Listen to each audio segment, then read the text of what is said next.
Մենք հավատում ենք, որ Հայաստանը նորից դառնալու է քաղաքակրթության, վերածննդի եւ մարդկության փրկության տապանը։ Մենք հավատում ենք, որ Հայաստանը նորից կդառնա արևմուտքն ու արևելքը, հյուսիսն ու հարավը իրար կապող քաղաքակրթական ճանապարհների կարևոր հանգույցը։ Մենք հավատում ենք, որ Հայաստանը պետք է դառնա ոչ միայն այս տարածաշրջանում, այլև ամբողջ աշխարհում ամենահզոր երկրներից մեկը, որի հետ բոլորը ստիպված են լինելու հաշվի նստել։ Հայկական լեռնաշխարհից կարող ենք մենք լուցկու հատիկով լույս սփռել գալիք արիական հազարամյակի կայծը սկսելով, որը հրդեհի պես կտարածվի մյուս արիական ազգերի մոտ։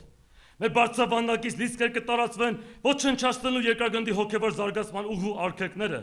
այլ լիցքը կտարածեն այն անկոտրում վճռական անհատները, ովքեր խանդավառված կլինեն մեր մեծ նախնիների օրինակներով։ Մենք հավատում ենք այս պատմական սուրբ առաքելությանը, որ մեզ հայ արիներից է տվել տիեզերքի արարիչը։ Իրականում հոսանքը ժամանակակից Բաբելոնի համար ներկայացնում է շատ վտանգավոր գաղափար, իսկապես անկախ ու հզոր Հայաստան։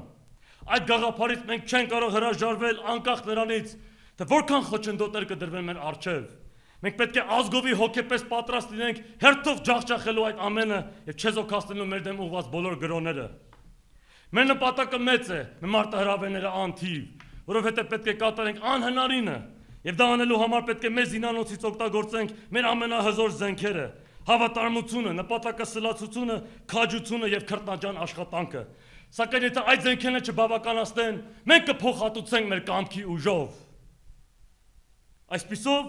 որքան էլ այժմ աներևակայելի թվա անկախ ու հզոր Հայաստան կերտելու այս երազանքի իրականացումը, այնուամենայնիվ, սա պետք է լինի մեր հիմնական տեսլականը եւ գերագույն նպատակը, որից մենք իրավունք չունենք շեղվելու։ Քանի որ մեր նպատակը արարչի նպատակն է եւ մեր պայքարը արարչի կամքն իրագործելու պայքարն է։